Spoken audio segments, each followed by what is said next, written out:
Welcome back to Commute Chats. So glad you're listening in to episode 3 of this season. I have a very special guest today, my sister-in-law, Allie. Hi. Welcome to the pod. Yes, I'm so excited to be here. I love listening to your podcast. Obviously, I love you, so it's gonna be fun. So we have quite the agenda today. We're gonna talk about, obviously you know how we met because you're my sister-in-law. So our brothers, right? Our husbands are brothers. Yes. And those are the only siblings they have. So it's just us. No one else is entering the family. Right. We rule. Yeah. We own it. Yeah, and we're also both only children, only girls. Yes. So we definitely have a lot in relate. common. Mm-hmm. Yes, we're only children. Our parents are similar. Mm-hmm. I feel like we're similar. Also, apologies in advance. Ella is with us today, my cat. If you haven't met her, she's new to the podcast this season, kind of, because I can't put her out or she'll scratch the door. So if you see her, just ignore her. If you hear her, just ignore it. But yeah, so we're sisters-in-law and our husbands are brothers. And why don't you talk about, just so that everybody like gets the vibe, how long you and Tyler have been married, and how y'all met?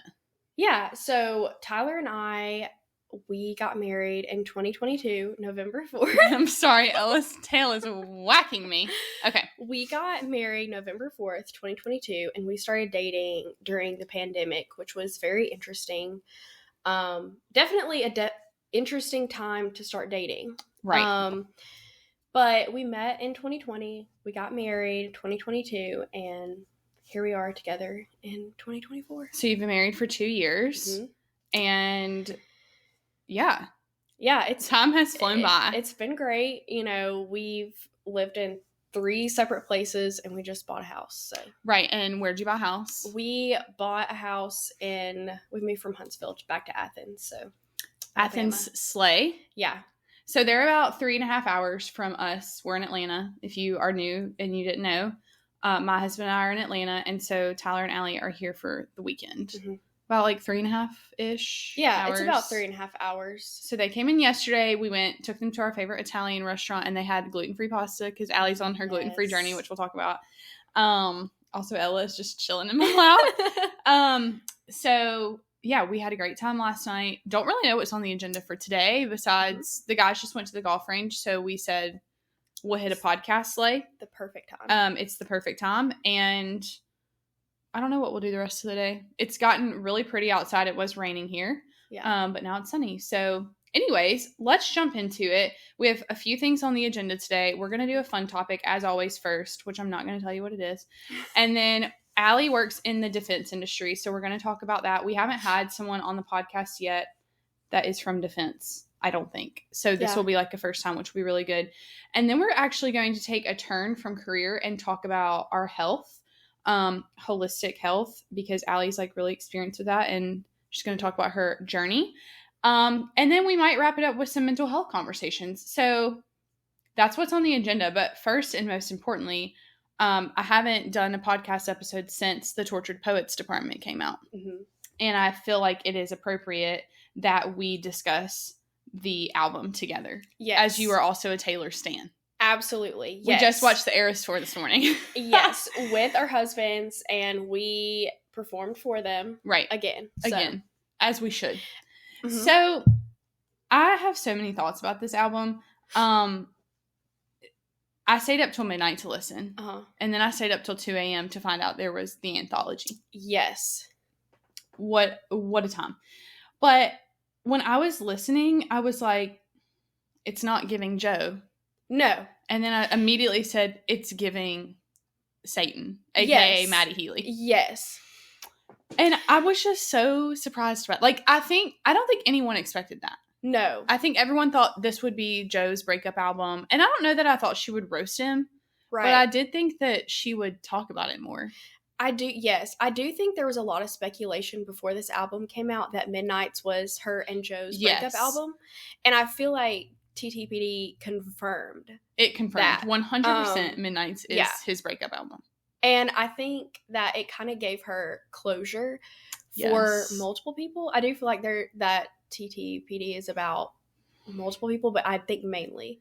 Yeah, Maddie. like, I'm just thinking, like, we know Fortnite is about Maddie Healy. Yeah. My Boy Only Breaks His Favorite Toys. Yeah. Maddie Healy. The Tortured Poets department, I want so badly to be about Joe, but unfortunately, I think it's Maddie Healy. Because it says, you smoked, then ate 7 bars of chocolate. Uh-huh. That's not giving Joe Allen. That's not. It's giving Maddie Healy. Obviously, So Long London, probably Joe. Yeah.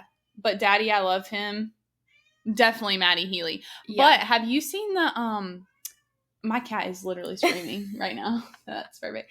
Have you seen the thing about But Daddy, I Love Him, where it's like the whole song is about Maddie Healy until the bridge and they think it's about Travis? Yes. I definitely think that. I think that too. I think from her background of just her transitions and growth and stuff and her poetic, I think that she would turn that song into something good. I think so too, because that was very manic of her to write that song. I appreciate the manic phase that we were both saying, like, if this album would have came out when we were not married and happily married and we were dating, literally the worst. Yeah. Which happened for both of us. Absolutely. This album would have made us spiral, probably. Yeah. But now looking back, it's like the perfect album to... Yeah, and I mean, I think you can definitely, I mean, we've all been there. I mean, you know, Right. all of Taylor's fans are like, Maddie, but at the same time, we did we've it. been there. We literally did it. Yeah. And that's people, like when people hated on her for Maddie Healy, I was just like, I trust her, you know? Yeah. You know? But I didn't like him, but I also wasn't the one on Twitter writing letters to Taylor saying that he was a terrible person and because of that she's canceled. Because that's who she's talking about in But Daddy, I Love Him. Right. Like, I'm tired of hearing all this griping and moaning, like, from all of you. Because you think you're, like, some angel that's going to save me. Yeah. So, yeah, a lot of them, I mean, I have a lot of favorites. I actually made a list that's sitting on my desk of, like, love, like, and need more time with. And I feel like it'll be completely different in 2 weeks because there's so much to sit with here. They're 31. Just in the first 16, there's so much to do. And then you have a whole other album. We were also talking about the controversy around this album. Yes. A lot of the, I don't know how to be, like, nice about this, but a lot of the people on Facebook. Yeah, I mean, there's no way to really be nice about it. I mean, people are not being nice about it. You know, like... They're like, she's the Antichrist. And I don't think that at all. Well, it's because in whatever song it is, she's like, I would die for your sin. Now I just died inside. She's not comparing herself to Jesus. No. It's a poem. It's a metaphor. Like, she's just saying, I would have given everything for you. Yeah. Like, I would have done everything for you. And now I'm dead. Yeah. And then there was one where it says, like, even if I rolled the stone away, they would still be something. Yeah. And people were like, oh, she's comparing herself to the resurrection. I don't think so. I don't think that's what she meant at all. I don't think that. I think she is using metaphors to, like, convey the seriousness of her manic episode. Right. And of the phase of life and her depression and her grief and her anger. Absolutely. And her denial and her bargaining. Yeah. She's, at the end of the day, she's a poet. I mean, all poets are going to do that. The only difference is she's catering to the largest audience, like, in the world. So she's under the microscope, you know, every day. I can't imagine. Yeah. What that's like. One of her lyrics was like, God save the most judgmental creeps who say they want the best for me. And I feel like that's in But Daddy, I Love Him, I think. And I feel like the people that are doing all this that's who she's talking to. Like, you think you want the best for me, but you're judging me and you're not listening to what I'm trying to tell you. I'm not saying, like, let your 6-year-old listen to this. It's not an album for kids. No. It never was. It never should have been. You also, probably Midnights was also not for your kids. No. Like, she's making, like, when we were kids, we listened to her music because we were the same age or, like, 5 to 7 years younger than her. Yeah. So we could relate to the same stuff. But, I mean, this album is not to relate to your third grader. And that was what the whole Facebook post that went viral was about. It was like, she's attacking our Christian faith. She is like, Ella's biting us. She's attacking our faith. She is of the world. Yeah. Yeah, she's of the world. I Like, mean, what did you think she's she was? never I don't feel like she's ever portrayed or like acted like anything different. Like, I think she's just being herself. She's being real. Yeah. And I feel like if you like want your kids to look up to a celebrity, maybe that's the problem. Like, yes. Maybe the problem is that you're not being a role model in your home for your children, or you're making celebrities an idol. Yeah. Which I like easily make her an idol because I'm obsessed with her. And so, like, I recognize that I would defend her probably no matter what. Yeah. But when it does come to my faith, I do have to take a step back and like, okay, like, are these people right? And I just truly don't think that they are. No, I don't think they are either. I mean, can you imagine her doing that? I just can't. No, they also think that, like we talked about this morning, they also think that the reputation snake is because she worships the devil. Right. When if you are listening and maybe you're like one of those people who's like, she's kind of borderline, the snake is what people called her when she was canceled. Yes. When Kim Kardashian and Kanye West leaked the phone call. Yeah. If you don't know, like, I don't have time to go through all of that. That's a whole... Just look up Kim Kardashian, Kanye West leaked phone call Taylor Swift. Like, you'll get everything you need. But Taylor Swift's over party, like, went viral on Twitter, and then Kim came out and called her a snake. So that is why the snake was in reputation, not because she worships Satan. Exactly. So, like, I'm so glad we clarified that and cleared that up. But I really love this album because I feel like we've seen anger and reputation. We've seen happiness in Lover. We've seen, like, fictional stories in Evermore and Folklore, which we now know are some of those stories are real. But we've never seen, like depression and, like, manic. Like, she literally was like, I was manic. In the vinyl, she talks about it. And she writes this, like, letter talking about everything she went through. And now, like, she wrote this so she could close this chapter of her life. And the next album we get is going to be happy. Yes. Big happy vibes coming next. If you want a glimpse of that, listen to The Alchemy or So High School, because both of those are about Travis. And we love them. I love the album, truly. I'm not the right person to judge it because she could come out with the worst music and I would think it's the best thing ever. But this is just so different than anything she's ever done. It's 31 songs. I've never seen anything like it. Yeah, it was definitely a gift. I will say that. Yeah. So that's TTPD recap. We really just talked more about, like, why she's not the Antichrist. Yeah. So I'm really glad we clarified that. I saw this meme and it was like someone who had, like, gone on Twitter and was like, Travis Kelce and Taylor Swift are going to get married and have a baby, and that baby is going to be the Antichrist. And it went viral on Instagram, and Travis Kelce's dad commented on it and said, that's my boy. Yeah. And to those people who are commenting that, I have to tell you that you need to go touch grass. You need to get outside and touch Or Mother Earth. posting that, not commenting. Like, you need to go touch grass, put your phone down. Get outside and see the world. Yes. Also, we don't know who the Antichrist is, but it's not giving Travis Kelce and Taylor Swift's baby. No. Like, that is... You need an inpatient... Maybe you need to be studied. Yeah, you need to be studied. You need to be probably in an inpatient program. Because... It's so true, though. Like, I get so angry about this stuff because she is, like, a good role model. Like, she is the person, like, again, she shouldn't be your daughter's only role model. Right. But, like, for me, she's been a huge role model because she has been, like, the only celebrity that has stayed out of, like, drugs, like, major problems, being in prison, like, violence. Like, she's always been who she was. She's always true to herself. And yeah, she's had different phases of life, but, like, if I was capable of writing songs about my life, I would have also had happiness and a manic episode and grief and sadness and all of the things. So I feel like we just need to let her be a human. And I mean, who hasn't gone through all those? That's what I'm saying. Phases? I'm like, these people on Facebook, I'm like, you've never dated a psychopath? Yeah. She's good for you, I guess. Yeah. But, like, some of us have been there and done that. Yeah. And we don't want to go back. And this album is for us.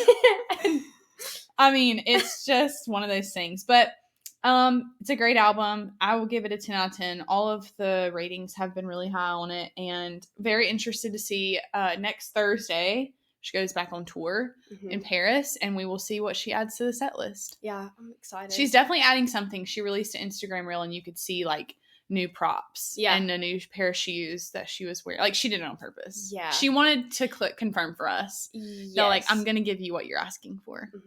Because she's that girl. She is that girl. Oh, she's amazing. And Allie's other favorite musician is Lana Del Rey. Yes. So I love Lana Del Rey. Yeah. I feel like, again, would I say that should be your 8-year-old's role model? No. But she, again, is like a poet, you know? Yes, and we love that. Her words are just, I can't even. She's amazing. I started listening to her music more after, like, we got really close because you were like, I love her. Yes. And her music is incredible. It's really amazing. And I got to see her live in concert in Huntsville. Can we talk about that? In Huntsville at the Orion Amphitheater. And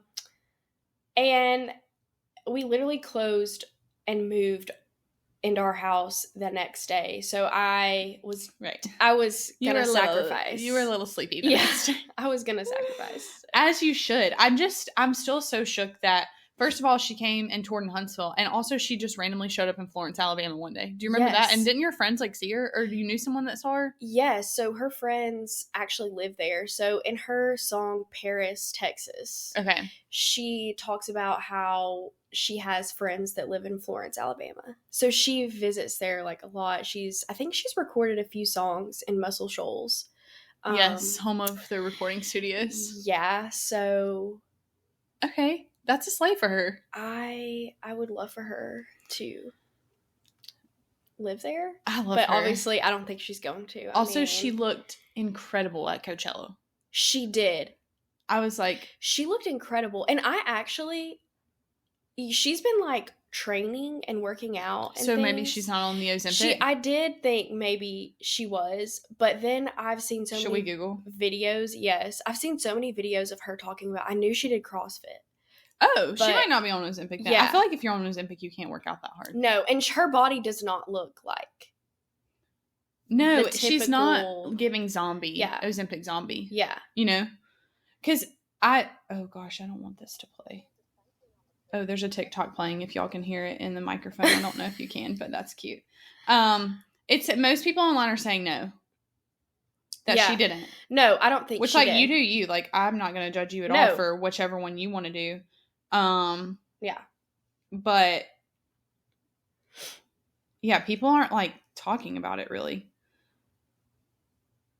Yeah. I mean, I can say, like, seeing her live and then in September and then seeing her at Coachella last month. I did not go to Coachella, but seeing pictures of her, like, she definitely looks completely different. Yeah, she looks looks great. But I think great. she just worked hard. Oh, I'm sure. I mean, if you work hard like that and you have a trainer and you have the money to afford it and, like, a nutritionist, you will lose the weight fast because they're literally telling you exactly what you need to do. Absolutely. The hardest part of being healthy is learning how to be healthy. Exactly. So, if you have someone doing that for you, that really eliminates. Yeah. So we love Snow on the Beach, but the first version, when we listened to it, we were like, where is Lana's voice? Yeah. Is Lana in the room with us? Is she in the room? And then Taylor said, I hear you, I'm listening, and I'm learning. Yeah. We have Snow on the Beach featuring more Lana Del Rey. Yes. Which is the only version we listened to. Right. And honestly, it wasn't even Taylor's fault that Lana wasn't in it fully. Lana did not want to take away from the album or the song by being a humble queen. Because she's a humble queen. My favorite thing recently between Lana and Taylor was when Taylor literally dragged Lana Del Rey up onto the stage at the Grammys. Yes. That was so funny to me because Lana did not want to go. She was like, Taylor, please don't make me do this. No. And she dragged her. Right. She's honestly extremely introverted. She seems it. Like, when I watched that, I was honestly a little bit uncomfortable for Lana because I was like, she does not want to go up there with UT. Yeah. But I feel like her and Taylor's, I feel like her and Taylor's friendship is like, you have to have that balance of, yes, like she helps her bring her out of her shell and like vice versa. Right. And I think Lana might be friends with Jack Antonoff. Like, I feel like they have a vibe as well. Yes. Do they write music together? So actually, yes. Okay, and funnily enough, my favorite Lana Del Rey song is Margaret. And Margaret was actually written by Lana, but it was written for Jack because he married Margaret. And it's Wow. about her. Yes, This it's is about all her. coming together for Yes. me. So, Okay. yeah. Also, there's a whole Reddit about Lana working on new songs with Jack Antonoff. Yes. Confirmed, Lana working on new songs with Jack Antonoff. Again, we have a video that I hope is not playing through the microphone. And she also is coming out with a country album, I think in September. Yeah. Did I just blank on that? No, she is. I can't remember. Let's She's see. already done a full cover of Country Roads. It's called Lasso. It will be released in September 2024. It's the first country project by the singer. Country is back, baby. It's back. Beyonce everybody's mad about that too. Beyonce releasing a country album. I don't understand why. I don't know. People just want to be mad, I feel like, these days. You can't be, like, if you're going to be mad at Beyonce for hopping to country, you need to be mad at Taylor Swift for leaving country. Absolutely. And y'all weren't mad then. No. So why are you mad at Beyonce? I get it. Like, I've listened to the album. It's not, like, deep country. Yeah. It's not George Strait, but that's not what country is anymore. I'm sorry, Morgan Wallen isn't No. Garth Brooks. No. He's not. Like, it's a different type of country now. And I feel like it's like a pop country. Yeah. You know? And I don't know why she's also... I hope Lana Del Rey doesn't receive the same, like... No. I hope not hate, either. because I think the country community needs to... Because I will defend her in the Facebook comments of strangers. For sure. Like, the amount of people I unfollow or mute when Taylor comes out with a new album is always groundbreaking, especially with the new album. So, just to clarify, we love everyone. Like, I'm not roasting anybody. Oh, yes. But, like, of course, as a Christian, it's just kind of annoying. Yeah. Disclaimer, we love everyone. Disclaimer, we love you all. And if that's you, like, I would love to hear your side of the story, like, why you think all these things. But I have a feeling that most of you who are listening probably would tend to agree with us. So that's our fun topic. Now we're going to get into, I guess, like, our more serious topics. And why a lot of you girlies listen to the podcast is to hear about people's careers, specifically women, like how they got into their career, why they got into their career, what industry they're in. I know a lot of you are in college trying to figure out, like, what you want to do with your career and what that actually looks like. And I felt like in college, like, I knew I was majoring in chemical engineering, but we have a guest.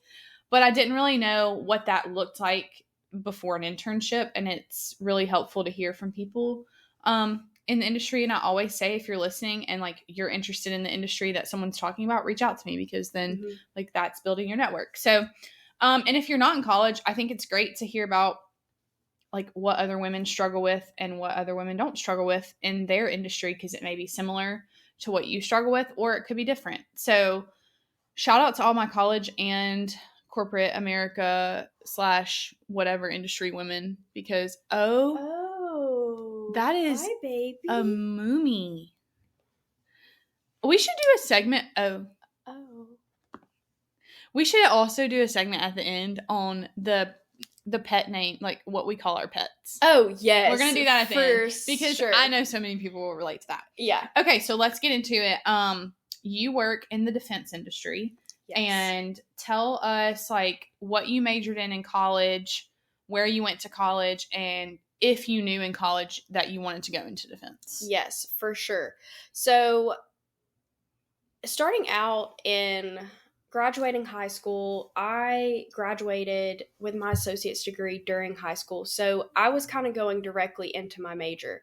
And I wasn't quite sure what I wanted to do, which I feel like a lot of people can relate to, because, you know, you're 17. You're 17, 18. You've never really experienced the world. Like, how are you supposed to choose your career for the next 40 years? You know? Right. So, doesn't seem fair. No, it's not. So I definitely encourage all listeners, like, if you're in college or if you're in high school and you're just not absolutely loving, like, what you're doing or what you want to, ask somebody. Like, ask somebody if you can shadow them or if you can talk to them about what they do. Like, it's so important to figure that out. Yeah. I started out in elementary education. Obviously, that did not work out for me. But right. I have the utmost respect for teachers. We do. And it takes a special person to do it, for sure. Very, very special people. then switched to, my major ended up being business management with a minor in marketing. And I went to Athens State University. So I graduated in 2020. Young. You were like, how old when you graduated? I was 20 when I graduated with my bachelor's A degree. baby. Yeah, I was a baby. And the year before, in 2019, I was 19. I got really close with my marketing professor. She was incredible. And a defense company in Huntsville reached out to her asking for any recommendations on a student of hers that like stood out. So she recommended me for this internship. And so that's how I got into the defense industry. Okay. As a 19-year-old child. Networking. Yes. Right. Networking. At 19. At 19. Right. That is wild to me. You Yeah. graduated college. Wow. That's sweet. You graduated college so young.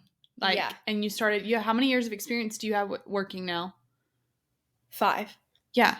You have more than me, and I'm however many years older than you. Like, that's crazy. It's great, though. It's great. I mean, I'm sure there were challenges with it, too. But. For sure.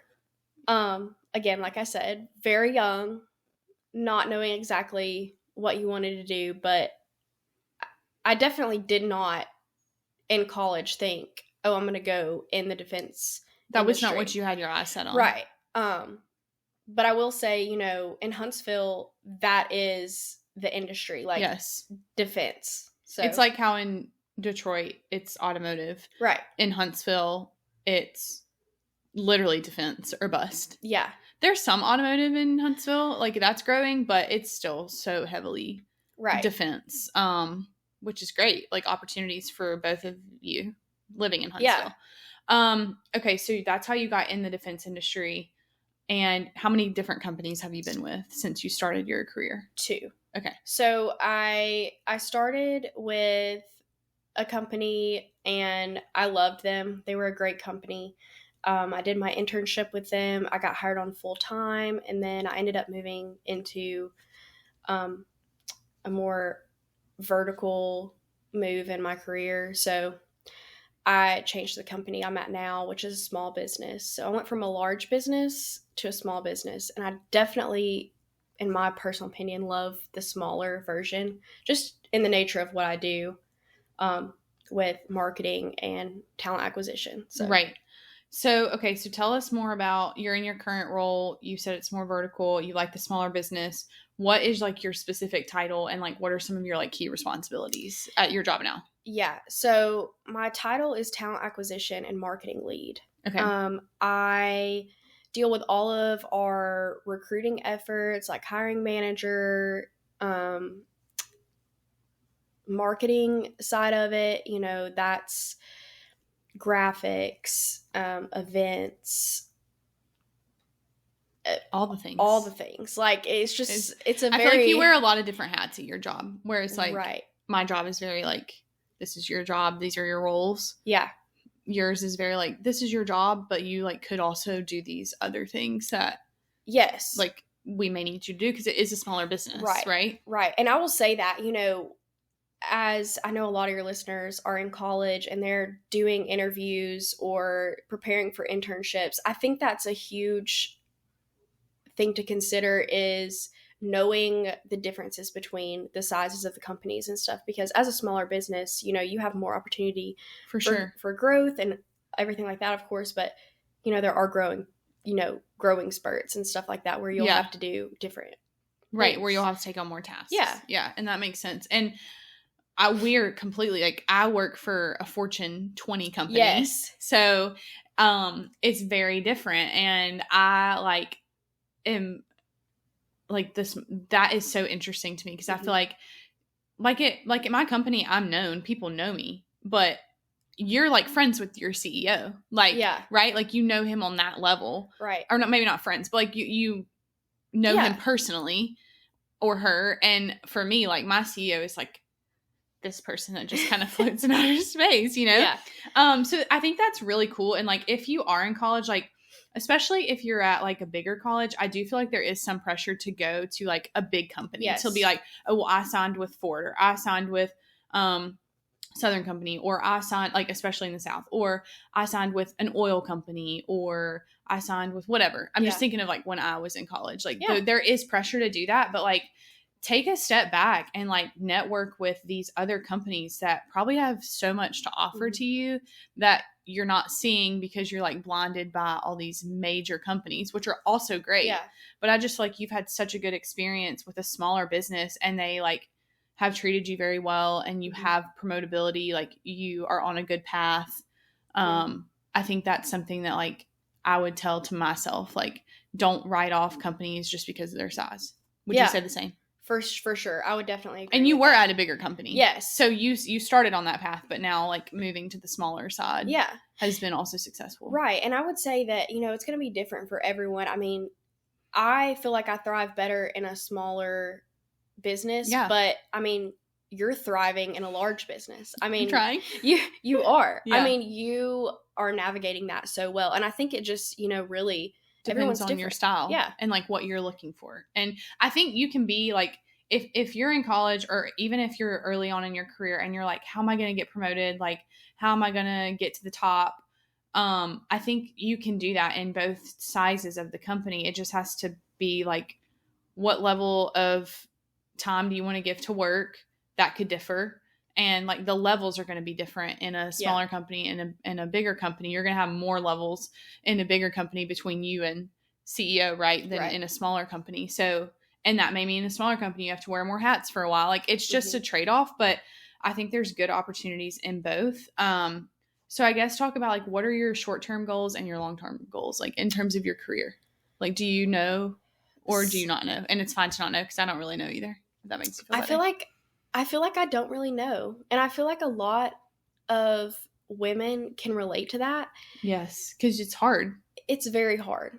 I think there's a lot of pressure on women to kind of put themselves on this path and try to, you know, attain really like huge goals and stuff.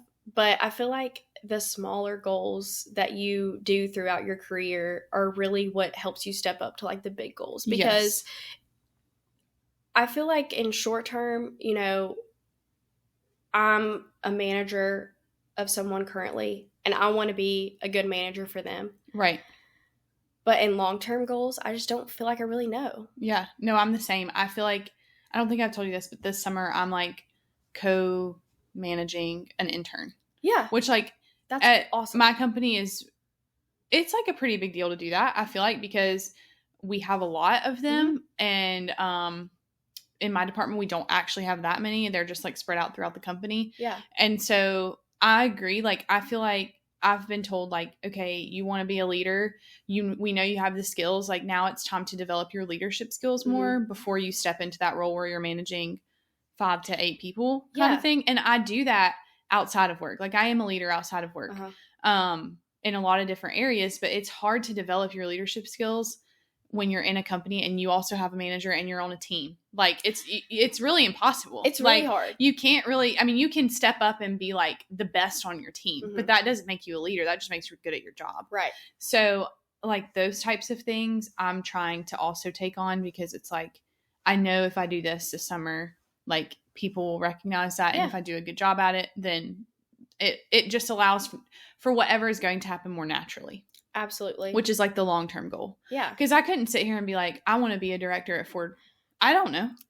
I couldn't tell you. And it's funny because I had this conversation with one of my leaders, and she was like, she was very high up, and I asked her, like, did you always know that this is what you wanted for yourself, like for your career? She's a very go-getter, like has accomplished a lot in her career and has lived in multiple countries, like just very successful. And she was like, when I started and I was your age, I didn't even know if I wanted to be a manager. Yeah. And so like, I think in corporate America, or even if not in corporate, like, I don't really know how much like this applies in like education or healthcare or whatever, but in corporate America, if you're in the right place and you have the right leaders, it should be kind of a natural, like if you're meant to be in the next position, you will be because of the work you put in, kind of like you were saying, like the small goals leading to the big goal. Yeah. And I feel like that's what happened to her. She was like, you know, I was a buyer, and then They told me they wanted me to move to a different country, so I did. Yeah. And then I moved to a different country, and then I was told I was going to be this, and then this happened, and this, and this. And she was like, I just did my best, and I put my best foot forward. And some people don't want to be leaders. Some people, like, not everybody is designed to be that. And I think there's also a lot of pressure on women that you all have to be these, like, amazing leaders. But doing individual contribution at your work and, like, doing a good job at it is just as important. Right. I feel like that sets you up for success. Like, doing what you enjoy, I think, is super important. Yeah. But doing very well at the current job you're in is always going to set you up for success. I mean, that's going to lead you into networking. Oh, yeah. That's going to give you good references, even if you're in something you don't want to do. But I think putting unnecessary pressure on yourself is, like, the worst thing you can do, especially in the corporate America. It's so hard. And I don't think, like, a lot of, and I don't know because I'm not a man, but I don't think a lot of men, like, do that to themselves. I think they just, they accept the natural progression. Right. They accept, like, I'll do my best and I'll get promoted. Yeah. Because that's been the normal for them in all of, like, time. Yeah. Like, it's been normal for men to be promoted. But because it's not always been normal for women to be promoted, we've, like, talked ourselves into saying, like, well, we need to manufacture that. Like, we need to, like, say, I'm going to get promoted. I have to push myself to get promoted. When it should be natural. When it should be natural and it should happen that way. But for women, it's not always the case. I don't think that we're there yet. No. I know we're not there yet, actually. Definitely in corporate America, we're definitely not there yet. And it's interesting. I wanted to talk to you about that. Like, being at a bigger company, there is more emphasis on, and I know this is happening all around the world, there is more emphasis on promoting women and empowering women and giving them better maternity care. And there's an emphasis on it, but is it the same in a smaller company? Like, do you feel like your company also is, like, pushing towards that goal? Yes, I would say, honestly, our numbers wise, for us being such a small business, we probably have more female employees than we do male. That's employees. Impressive. But, you know, I will say from a company wide, we do try to just push, having, like, all this accessibility and promotion and opportunities for everyone equally. And I can say this because I'm in HR. Right. I feel like I'm speaking HR, like, but you are biased right now. Yeah. But no, I think it's good that, like, even, like, you, if you're a woman, you can, I think it's important to find a company that values that, whether large or small. Right. And you're going to know, like, look at when you're interviewing or when you're shadowing, ask about, like, you don't have to be like, how many women employees do you have? Right. But you can be, like, looking around when you're in the office, when you go in for an interview. Like, it's obvious where there are, you know, equal opportunities where women are being put into leadership positions. And I don't think either one of us are saying put a woman in a leadership position because she's a woman, just to clarify. Like, we're definitely not saying that. Right. That's not at all what should happen. But it should be, like, a credible woman versus a credible man. Like, they should have the same opportunity. Exactly. The same pay. Right. And I think a lot of it is just so unconscious bias that people still can't recognize it. Like, not promoting a woman when she's young because you know she might get pregnant soon. Yes. Like, I know that leaders think about that when they interview women my age. Yeah. Because I think about it. So if I'm thinking about it, they're probably thinking about it. Like, for sure. What if I get into this managerial role and then I get pregnant? Like, you know, what happens then? And they're probably thinking the same thing. Oh, then I'll have to backfill their position for, 4 months, and then and that's more work for them. Right. So it's that unconscious, like, bias that my advice, I mean, most of you listening are women, but if you're not, like, just assess that, like, in your own work. Like, see how, like, most of you who are listening probably view women in a spectacular way and probably have healthy relationships with that. But if you catch yourself, like, thinking something and you're like, oh, why do I think that way? Yeah. Like, that's how you change it. Right. There's a lot of unconscious bias, I feel like, in the workplace where people just don't even recognize that they're doing things. Yeah. But I think it's really important to stand up for yourself in situations and let, if you do happen into a situation where, someone's not treating you with respect or unfairly or differently, I think it's important to stop and respectfully, of course, tell them this is not okay. This is not okay. Yeah. Because I feel like us staying silent about it is never going to change. It's not going to do anything. Yes. And I had to learn that in my career already. Yeah. Like, I mean, there are things I stayed quiet about. Yeah. And now, I things now that I wouldn't stay quiet about. Right. And you probably feel the same. And you learn that. I mean, I'm still learning. It's hard. Yeah. It's hard to stand up for yourself as a woman. Men don't struggle with that like we do. It's hard to, like, say I'm right and you're wrong. You know, it's hard to say that to someone. But I agree. It's the only way that's gonna change in corporate America. Yeah. Corporate America has come so far, but there is definitely still some room to improve. Oh, for sure. For sure. So if you are talking to someone who in college is interested in defense and they're like in business, what advice would you give them, like in terms of maybe places they could live or like things they should be doing to prepare for their career? Like what would you say? Yeah. So especially for defense, I would say getting an internship and networking with people in defense companies is going to be your best bet. I mean, that goes for any degree. I feel like you really need to have some internship experience. But as far as it goes as places to live, I think Huntsville is a great place to live if you want to get into that industry, as well as like the National Capital Region, you know, DC area. Also, Colorado Springs is a really great You really have place. options. Yeah, you really have a lot of options. You know, as far as degree goes, you can do a lot with a business degree. You can do anything. You can do a lot with a business degree, but I say that, but you also have to work and push yourself to gain experience, more knowledge, like internships, apprenticeships, all those different kind of things. Like, yes, it's great to get a paid internship, but if you can at all like get in an internship, that's what's really going to drive you forward. Any internship. Yeah, I totally agree with that. And I feel like if you're in business, that's important. If you're from an engineering perspective, it's important, especially because you have to have that technical like experience before a company is going to be willing to hire you. Just think of yourself like after college and you present your resume and you're person A and then person B presents their resume. And the only difference between the two of you is one of you has like an internship with really, really strong experience. They're going to hire that person every time. Absolutely. Like, and you're in HR, so you probably know that more than me, but yeah, in recruiting, I'm going to look at someone and compare resumes. I mean, that's the first thing that a recruiter is going to see about you or a hiring manager interviewing you is your resume. I mean, that's what's speaking to them first. So if you can really like beef that up at all, you need to. You should. Also, let's talk about the last thing before we move on to the next topic. Was something actually you helped me with last year was like I just needed to update my internal resume because I was like applying for jobs within my company. Yeah.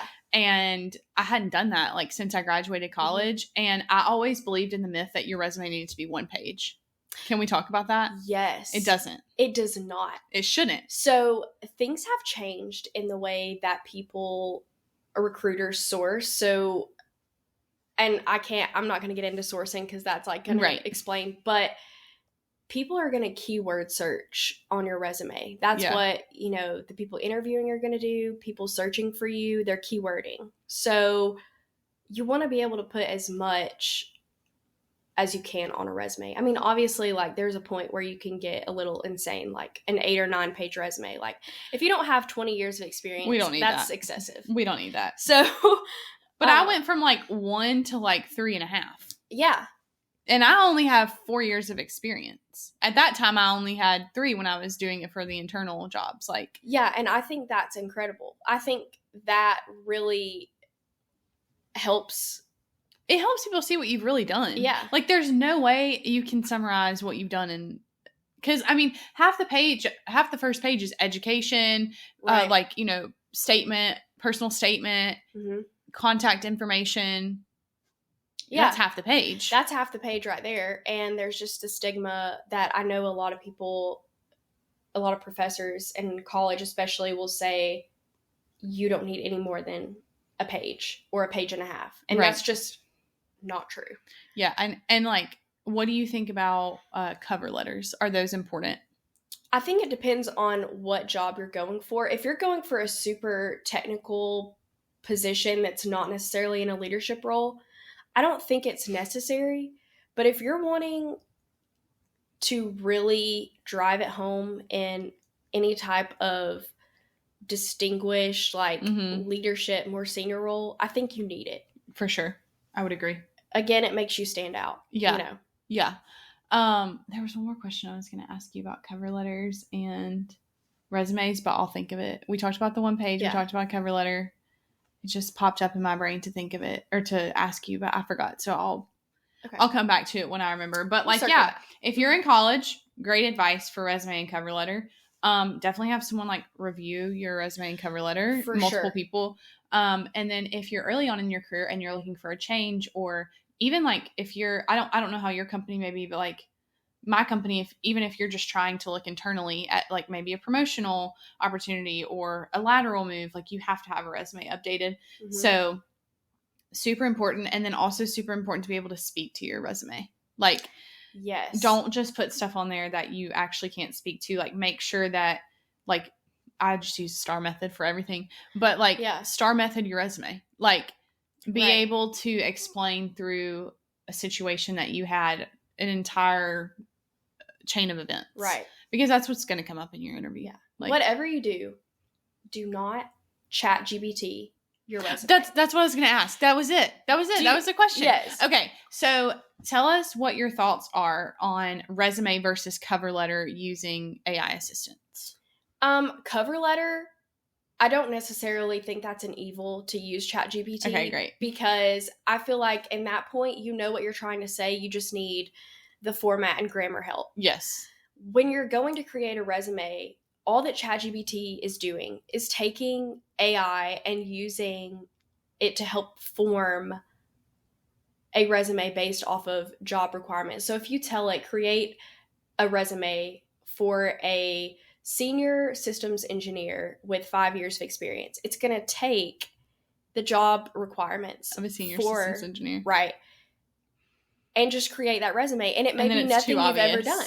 Yeah. And I can tell. Yeah, because you're like, did you really do all? Like, because I know typically when people are looking for jobs, you're never going to fit every single perfect requirement, especially if you're like hopping to another company or if you're in college. Like, you're never going to fit every requirement. Right. And I feel like if you do that, it's like, oh, wow, they fit every requirement. That's a little, and they only have 2 years of experience. Like, that's a little sketchy. Yeah. And even the way that it formats things, like, you can tell someone's used ChatGPT to create their resume. That's so bad. And don't do that. Yeah, so don't ChatGPT your resume. If you need help with like grammar on a cover letter, it's okay. Yeah, that's different. I mean, I use ChatGPT to help me write, captions or announcements and blog posts and stuff like that for work. I mean, that's fine. Yeah. Everybody, I mean, it's a great tool. It really is. I think we should learn how to use it, but like, don't misuse it. Right. So great advice. I hope the college girlies are listening to this episode because that was awesome. Okay, so now we're going to transition into like, I always try to do this with every guest, like have a fun topic and then we talk about your career and then talk about something else that like you're into or you're interested in. And I chose like holistic health for you. Yes. Because I feel like that is a great journey. So tell us about... I love discussing that. The topic is holistic health, vitamins and supplements / women's health. So we have a lot of topics, but maybe I'll just let you start off on like your journey with holistic medicine. Yeah. So I will say, especially the last couple years, I've started to take my health really seriously. I mean, I struggled with a lot of hormonal imbalances and things, which I think a lot of women, especially... A lot of women do. Yes. I actually was reading an article the other day that was talking about young women in the workforce and their cortisol levels. Oh. Being at either an all-time depletion or they're extremely high. Just because of the stress. Yeah, like the stress. And that affects your hormones. That's wild. But I started taking supplements and like reading things on my own. Obviously, starting with like the first thing I feel like everyone learns is like you have to take K2 with D3. Like that's Right. the beginner level. That's the beginner type of things. But and if you didn't know that, now you know. Now you know. And because it literally won't process if you don't. Exactly. Your body will not absorb it correctly. And with any vitamins, your body is going to absorb what it needs and then get rid of the rest. Yeah. So, you want to make sure you're absorbing it at full capacity. But I know a lot of women struggle with this. I, over the last year, have really struggled with health in the way that I thought I had PCOS. Yes. But I recently found out that I don't have that. But you can still obviously struggle with symptoms and things like that. Without being diagnosed with that specifically. Right. Yeah. Right. And I started going to a naturopathic doctor because I felt like I wasn't getting the answer. You were not getting the support. Yes. I was not getting Which we can talk about. Yes, later. For sure. Like I was not getting the support I needed. I was not getting the answers I needed. The doctor would go and basically tell me that the answer to my problems were going to be to get on birth control. Right. And I think birth control is fine for people to be on. If they It's not great. It's not great, but it's a good option. Yes. It just wasn't an option for me. It didn't work with you. Right. And I've tried multiple forms of it, but it wasn't an option for me. And it was giving Band-Aid. Yes. Like it was giving like, sweep this is all we can do for you. Sorry, there's nothing we can do further. Right. Which is like, well, I can't be on birth control my whole life. So then what happens when I get off of it? Exactly. And I just was really tired of getting the same answers. None of my doctors were acting like they thought it was of a concern because, my cycles were super regular. I wasn't having any problems except for just ovarian cyst. Right. And I just didn't accept that. So I did a lot of research and went to a naturopathic doctor in Nashville. And I will say that I know there's a lot of skepticism around it. And, I definitely went into a little skeptic as well. Right. But I think you get such a comprehensive approach that you don't necessarily get at like a normal. Right. At like a normal Was she a doctor. DO or an MD? She's a nurse practitioner. Okay. Yeah. So she did a whole blood work panel, That's super really cool. In-depth hormonal, vitamin, all of it. And we found out, what was wrong. Like I have low progesterone. Mm-hmm. But instead of stopping there, we want to figure out, why. So I think it's super important to advocate for yourself. Yeah. Very important. Yeah. Or you're just going to end up like taking medicine and just putting Band-Aids over everything. Yes. I feel like at least in your experience, like your only option, you'd literally been in the ER how many times? 4 since last October. Since last October. And your doctor for a while was like, nothing's wrong with you. And you were like, why am I in the ER? And then finally she's like, oh, I think you have PCOS. Yeah. And I finally asked her, I was like, do you, I have all these symptoms. Like I had some insulin resistance. I had ovarian cysts. They sometimes would rupture. A lot of the symptoms. And she said, oh, maybe you do have PCOS. And that was the end of the conversation. Right. And get on birth control. And get on birth control. And it might help. It may not. Which is not the answer that you were looking for. And it was just extremely frustrating. We've talked about this before. I feel like women's health specifically is the one that lacks the most. Like I have felt like in the past, like even I get more out of my PCP than my my primary care physician than my GYN because Ella's in my lap if y'all can't see her. And I felt like I have a good one now. Mm-hmm. And I told you, like, she was like, oh, we'll just do a full hormone panel when the time comes. And like, that's amazing. I've never heard those words from a doctor. So that was like a good indicator for me.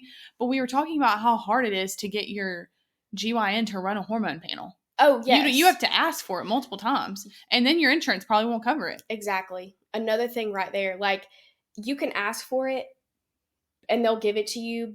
but without cause, your insurance will not cover all of it. And I mean, that can be $700 to $800 right there. And not everyone can afford that. Exactly. Or want to afford that. And I don't think that's fair. No, why, like, insurance is not just for, like, reactionary care. It's for, like, preventative care as well. And preventative care would include women's health. Yeah. And before you are trying to have a child, you should, I mean, even if you're not trying to have a child, you should know what's going on in your body. Yeah. And the only way to truly know is to do a hormone panel. Yeah. Like, your blood work that you get at your PCP is not going to tell you. They'll test your thyroid, like the basic test. But that's not going to tell you, like, everything that you really need to know in terms of, like, your cycle and your hormones and if you have an imbalance. Right. Like, you didn't know that until you literally had to make the effort to go to a different type of doctor, to drive all the way to Nashville. Like, why is that a thing? Yeah, I know. Why could we just not have done that at the GYN in Huntsville? Exactly. It should not be that difficult. And I feel like a lot of women struggle and suffer in silence because they feel like they don't know where to go from there. Yeah. So if you are struggling, like, that would be your next step. Yeah. Like, find at least, even if you don't go to, like, a holistic, or, like, if you don't have the resources to do that, just, like, challenging and advocating to your doctor. Yes. Or finding another doctor in a different practice that you've heard has better reviews, or, like, will get to the root cause of why you have imbalances or why your cycle's not regular. Yes. Because for me, I felt like through my life, like, I have kind of band-aided a lot of things, like irregular cycle. Oh, just get on birth control. Yeah, I mean, I you have really bad periods, just get on birth control. Right. Which can be a solution. Especially if you're young and, like, you know, I didn't want to, like, bleed through in high school. In college. Like, I didn't want to do that. It was embarrassing and I was in pain and I had to go to class.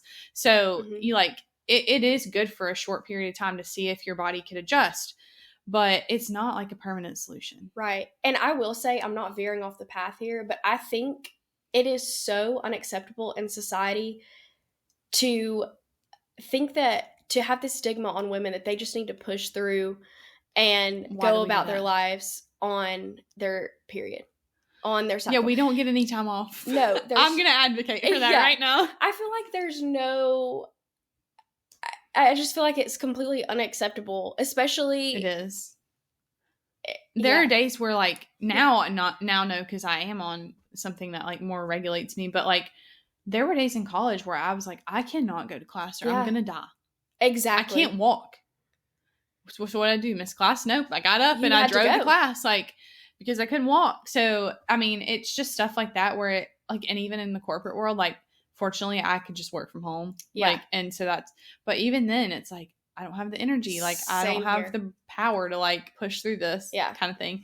But I think I think that's why women don't, like, branch out in general, like, even at their PCP or their GYN or their OB if they're pregnant, is because society is just like, this is what everyone else does. Right. Everyone else just, like, gets on birth control and then they get off of it and then they get pregnant and then they just kind of, like, deal with everything that comes after pregnancy, and then they either get back on it or they use some kind of other method until they're ready to have kids again. And then you get snipped and you're done. Yeah. And then you go through, you know, the next phase, and then you go through menopause and you have to suffer through that too. Exactly. Like, there's no, like, I know these cycles in our life are normal, but it's very, like, just push through it. You'll be fine. It's not normal to feel completely drained all the time. No, that's something is off if you feel that way. Something's wrong. Yeah, like, if you have no energy, if you are hurting all the time and, like, chronic pain, like, advocate for yourself and get some answers, because, you know, you deserve to get answers. And it ties so much into, like, your mental health. Absolutely. Like, if your physical health is not in a good place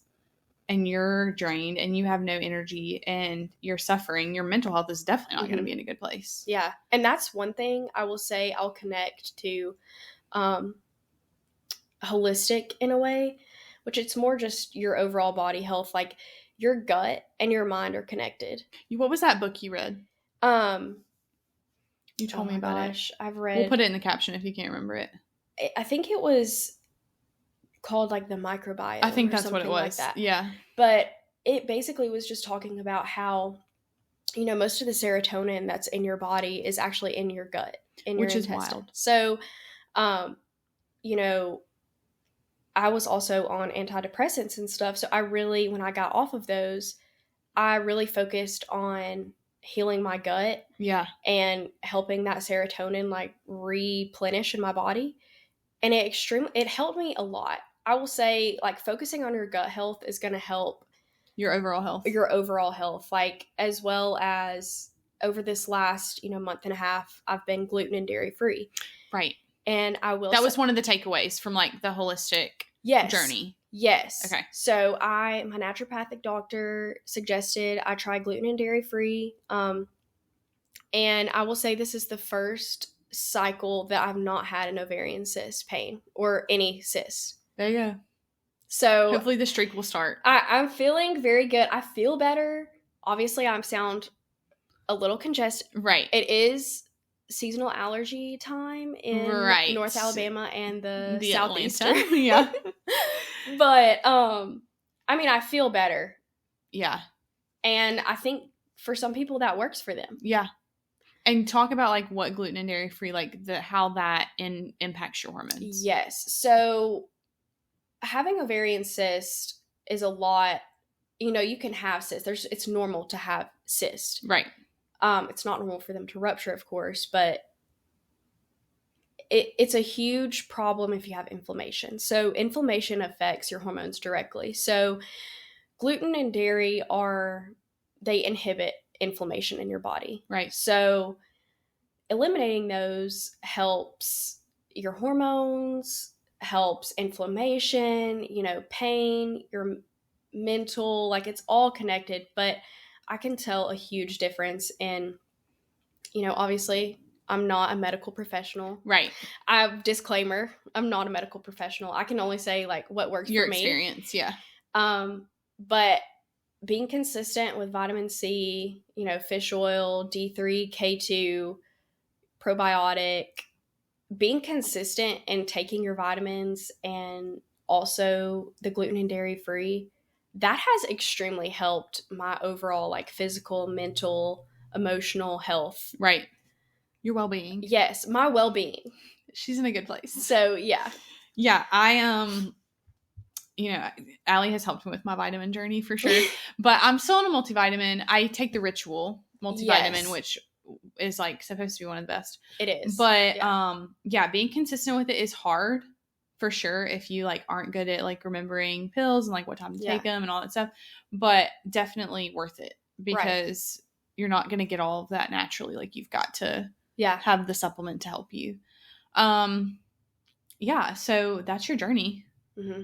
It's so intriguing, like that you literally started in one place where they were like, here's your Band-Aid. And now you're at the place where it's like, okay, no, I can actually like change things in my eating habits or my like daily life that could impact like how I feel. And you're seeing it work. Right. And take control of take control of your life and like your health. And I feel like it really translates a lot into, we were talking about this last night at dinner about like pregnancy and birth. Like, a lot of times, like, you're just doing what you're doing because someone's telling you to do it. And that's not bad. Like, doctors go to school and they are educated for a reason. Absolutely. And I trust my doctors. And I'm sure I'll trust my doctors when I'm pregnant. But it's just knowing what is going to happen to your body in that season of life, to me, is really important. Like, looking forward to the future, I need to learn more about that because I really don't know what happens to my body. Yeah, and I feel like it's not really talked about. No one should. Everybody's like, oh yeah, like you might have swollen ankles and you might be nauseated, but like why? Yeah. Like what hormones are changing to cause these things, and like what should I be doing in each phase? Like we both exercise, so like what should I be doing in terms of exercise? Like what's the best exercise? How should I be stretching? I feel like it's becoming more popular because of like Instagram reels and like these like pelvic floor specialists and like people getting on Instagram and showing us. But it's just like, obviously generations past have gotten through it and they've done great and slayed, like our parents. But it's like just now we have so many more resources that we could use to learn more about what's happening to our body. Right. Just so we know, like when we go to the doctor, like what to expect. And when you're in birth, like, you know what to expect, the different phases. Like, I have so much to learn about that. But I do too. It's like I just need to learn now about my body right now. It is, because I'm like, okay, I think I understand mostly what my body's doing right now. Like I feel like I have a good grasp on it. Like And I feel good. Like I Yeah. have energy. I'm eating clean. I exercise. Like I'm a healthy person in general. But so much Yeah. changes in your body when that happens. And I feel like you and I are very much want to do like everything we can now and like make it such a Yes. perfect So we're experience, like a perfectionist. It's giving Enneagram 3 and 2. Yeah. Yeah. It's like, how can I make this the most flawless, seamless experience? Yes. And I feel like we are such like preparers, and we have to like, plan for it. Right. So we're like, how X years in advance, like, Yes. what should we be doing? Yeah. And I feel that I'm like, is the type of exercise I'm doing right now. Yeah. Like right now I'm doing a lot of resistance training and weightlifting and just walking. Mm-hmm. After my half marathon, I stopped running. I did go on a run this week, but yeah. Should I like, and I'll, after this phase is over of my exercise, I'll go back into CrossFit this summer. Like, should I be doing CrossFit? Is that the best way to prepare myself? There's not a whole lot on there about that. Like out there in the world about exercise and eating. Yeah. I do know that there's a lot of women who exercise and lift, heavy weights and things like that. I can't lift heavy weights. Yeah. I know that for me, like individually, the last few times I've tried to do that, I ruptured a cyst. Yeah, that's not going to work for you. I can't do that. And the good thing is there's so many other options to Right. be healthy, and you don't have to lift heavy to be fit or to be healthy. And that's another thing I'm not going to get into, because I'm so tired of people like looking at bodies and being like, oh, she's healthy or she's not healthy. Like what you look like is not an indicator of what's going on inside your body. Right. All the time. And like, just because someone's skinny and ripped doesn't mean that they're healthy. That just means they have no body fat. That means they have no body fat. And they're probably not eating. And they're probably not eating. And I want to know how they're navigating through their monthly cycle. I want to know, are they having a cycle? Are they having a cycle? Yeah. Are you, I mean, I won't get and like, slay if you're ripped, and slay if you're skinny. Yeah. And slay if you're not. But it's like, that is not the indicator of health. Right. Like, sometimes I look at my body and I'm like, okay, I like my body today. Yeah. And then some days I'm like, I don't like my body today. Exactly. But the great thing is, my body and the way I look in the mirror is no indicator of my health. I could work out 8 days a week and not be ripped and eat chicken for every meal. My body, I'm not going to ever have a six pack. Right. It's not what's going to happen. I'm not either. Like, that's genetically not what's going to happen for me. No. And I mean, I'm going to look at myself in the mirror during my luteal phase and hate myself and think I'm the ugliest person ever. Correct. And then, 2 weeks later in the follicular, I'm going to be like, who's this? Who's this She's queen? Gorgeous. She's skinny. She's stunning. That's the thing. We're so, like, as women, we're so toxic about, like, oh, I'm going to be skinny. Even I joke about it. Like, oh, I do too. And I'm sure, like, skinny people sometimes are like, I don't want to be this then. Yeah. Like, or maybe they do. But everyone is just so different. And, like, being skinny, whatever that means, doesn't mean that, it could mean that you're in shape for your body type.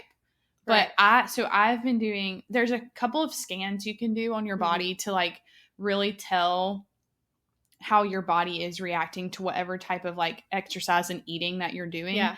The most intense one is a DEXA scan, which is like, I've never done that. It's like thousands of dollars, and you literally lay on this thing and it scans. It's like an MRI, but it's like scanning for your like muscle and body fat and like BMI and all that stuff. The easier version of that is the in-body. And an in-body is literally just, it's like a scale, and you literally put your hands on it, these electrodes, and it tests like muscle mass. It tests like your muscles in your arms, your legs, and your trunk. It tests like body fat in those areas. It tests BMI. It tests like how much water you're holding in your body. It's just a really good indicator of like, if your goal is, I want to lose fat and gain muscle because I am overweight or whatever you're saying about yourself, it's good to track it. It's not always good if you're not in the right headspace. No. Like, if you're not in the headspace to want to know about like if you're gaining weight or if you're losing weight or if your fat's increasing, like that is probably not the best idea. But if you're in a phase of life where you're like, I want to gain muscle, right? Like I want to get stronger, then that's a great way to see if you're getting stronger. Right. Going in with the right mindset. I mean, I'm not someone who can have the scale. I don't have the scale. I can't. I can't either. I know that as me, as an individual, I can't. It won't work for me. But the crazy thing is, like, what I love about the InBody is the weight is the first thing it takes, and then you never see it again. Yeah. Because they don't really care about weight. Right. They will put you in a category for your height and your gender of, like, average, above average, and under average or below average or whatever. Mm-hmm. But you don't even really need to look at that to assess the rest of the details it gives you. Right. It's just a great, and not always like for example, for me, I'm above average in my weight for my height and my gender, but it's because I have more muscle. Yeah. So it gives you like a body type. Like I'm an above something muscle type or something. I don't know, D type or something. Yeah. And it will tell you like what type of body you are, because if you were just to stand on your Wii when you were a kid, it would have told you were obese. Yeah. And don't know if anyone has trauma from that, but I do. Recovery. Because my Wii was like, you are above average weight. And I was like, oh. So it's good to tell you like how you're tracking your progress. It's not just going to tell you you're obese because your BMI is above average, because naturally if you have more muscle, like you're also probably going to have more fat. Yeah. And I mean, that's just so, it's just so toxic, you know? I mean, like I just think like all these things, like when we're growing up, like the Wii, for example, but also like Tumblr. I mean, social media came in right at the age of, you especially. Yeah, for me because how many years are we apart? We should have said that. Oh, okay. I'm 27. I'm 24. And I'll be 28 in October. And you just turned 24. And I just turned 24. So we're like 3.5 years. Yeah. Yeah. So for you, social media came in, you were younger when it came in. And I was older. And that is just insane. I don't know how girls do it these days. I can't handle it. I can't imagine I wouldn't survive. Like if we're posing for a bikini picture, okay, if y'all need a girl to follow, do you follow Victoria Brown on Instagram? I don't think so. She is fantastic. So she posted, she's a big, like, she was a D1 college volleyball player. Okay. At USC.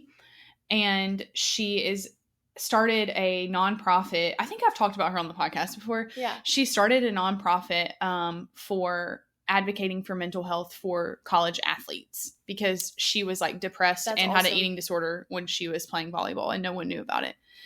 Yeah. And she's absolutely fantastic. Like, let me just show you. And like, I'll try to tag her in the comments or something. She's like my dream guest on my podcast because I think she is just a fabulous person.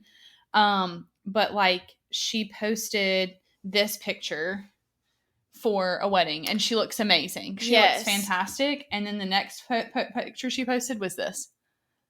I love that. So you can't see it because it's on my computer, but basically she's in like this beautiful like two-piece. She's looking amazing. Yeah. And then in the next picture, she's leaning in her like skin or like fat or whatever you want to call it is like rolling over, and she took a picture of it and posted it. And I mean, she looks great. It's like see, she just like posts like she's being real. She always does her post #RealPost. And anytime she's posting in some kind of like workout gear or bikini or like anything really, she is going to post her first picture and then she's going to swipe and show you like the angles that no one takes, because on social media, everyone is manufacturing the way they look. And that is not going to work. It's not it. And it's also why it's also why plastic surgery numbers are up. It's why like injection numbers are up. It's why people in their 20s are getting injections. And it's definitely like, I 100% would love to see a study on like plastic surgery rates once social media hit its peak, especially in younger individuals. I would too. And I think for people who get like lip filler or injections, you do you, queen. Good for you. Like, slay me, baby. Good for you. Like, slay queen. No judgment at all. I don't judge. I just think people shouldn't feel like they have to do it because something's wrong with how they look naturally. Like, if you want to do it because it's like adding some lip gloss to you, slay queen. Go for it. And if you don't like the wrinkles in your forehead and you want to get rid of them, and you don't feel like you have to because someone's telling you to, you just want to do it. Do it. Like, I don't care. But I don't want people to feel like I have to get a facelift. Absolutely. Like, or I have to get my neck liposuctioned because there's an influencer who did that I unfollowed. or I have to get a chin implant. And now she looks completely different. You're not who you are authentically, and I think everybody should be their authentic selves. Yes, we're not, like, men are not held to these standards. They're not going and getting facelifts and their chins liposuction. Girls, why are we? No. And the only person that I really know of that did that was Zac Efron, and that was because he broke his jaw. So King. He couldn't even help that. Right, he couldn't help that. And I just think, like, men are not held to these standards. We don't care what they look like. Like, no. We don't care if they have a little bit of neck fat. Yeah. And we don't care if they have wrinkles. Why does society make us care about that? Like, why do they care so much about... It's ridiculous. I don't even know how we got to this point. I don't know. We spiraled big time. We did. But I hope you enjoyed our rants because it's the truth. And I will put this girl, I think I've shared her on the podcast Instagram multiple times. Her name is at Victoria Brown, Browne. And she has a podcast called Real Pod. Mm-hmm. I haven't listened to that as much as I just like follow her on Instagram. She was also a Forbes 30 under 30 this year. She's absolutely slaying everything in her life. And her husband are so cute and hilarious together. So, and they were both athletes in college. So they're really hitting their flex. And I think she's a great follow. If you're looking for someone that I don't follow people anymore who post pictures like in bathing suits for likes. Like, I don't care if I follow you and you post in a bikini like Slay Queen. Yeah. But I don't post people who like make a regular habit of like showing me their six pack. Yeah. And I think people need to be very careful, like influencers especially, about what they are. You are influencing. Putting that, I mean, like, it's in the word. You're influencing a whole generation of people. Yeah. And that's how I feel about the whole plastic surgery thing. And I'm talking about under the knife. I'm not talking about Botox, just to clarify. Like, yes, yeah. I don't think that's like groundbreaking news that influencers get Botox. And I don't really think that influences as much people as like the plastic surgery. But like, if you are getting plastic surgery done and you have 1 to 4 million followers, how many of those people you think are going to tell themselves they need plastic surgery? Yeah, now? what message are you sending here? Like, and to your kids, like especially daughters, it's a tough subject because I want women to feel the best about themselves, and I understand that some women may be self-conscious and that will make them feel better about themselves. But I also think women in places of power or influence have to be careful, because then you're telling women that never felt that way to start feeling that way. Right. Like, oh, I never noticed the way my neck looked until you got plastic surgery. Like, and now my neck, I'm like, oh, I don't really love the way it looks anymore. Yeah. Because someone's going to follow you and watch you because they find you relatable. Right. And so if you're looking at someone and thinking, oh, they wear the same clothes as me, or, oh, they have the same haircut as me, and all of a sudden, you know, they think, oh, you have the cutest little button nose or something like that, and then you go and change that. It's like, not anymore. I don't look like you anymore. Way. Like, I don't look like that. Yeah.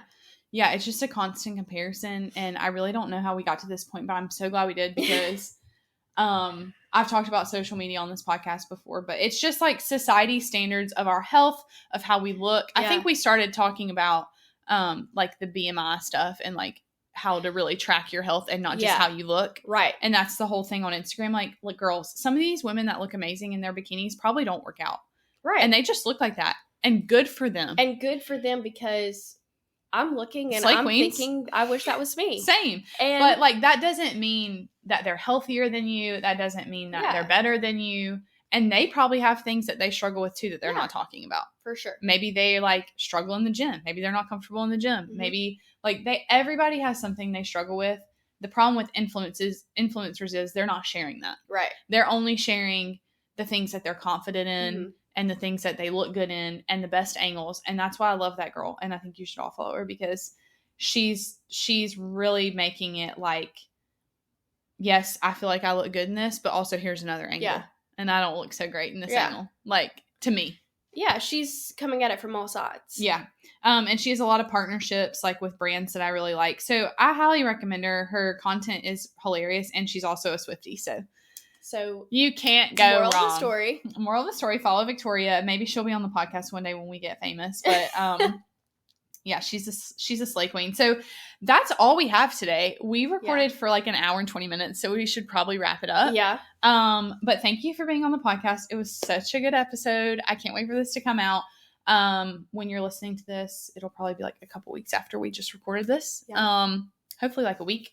But anyways, as you know, the podcast is now on YouTube. Hopefully you're watching us right now on YouTube.